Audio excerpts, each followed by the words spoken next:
MediaLink Communications permezz tal-ferat varji tal-medja tagħha hija finalista f'7 kategoriji tal-Malta Journalism Awards li kull sena jingħataw mill-Istitut tal-Ġurnalisti Maltin.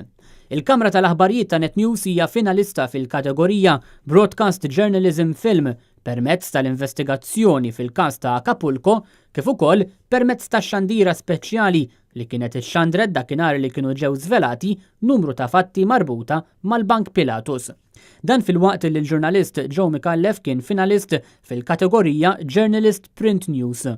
Permezz tal-programm Ten to Fit, produzzjoni ta' Marta Karabottu, Graziella Ellul, Bril 8 Productions, MediaLink hija finalista wkoll fil-kategorija speċjali Features Promoting Tourism. Il-ġurnalist sportiv ta' MediaLink, Charles Kamenzuli, spiċċa finalist f'żewġ kategoriji, il-kategorija Sport Broadcast Journalism u l-kategorija Sport Print Journalism.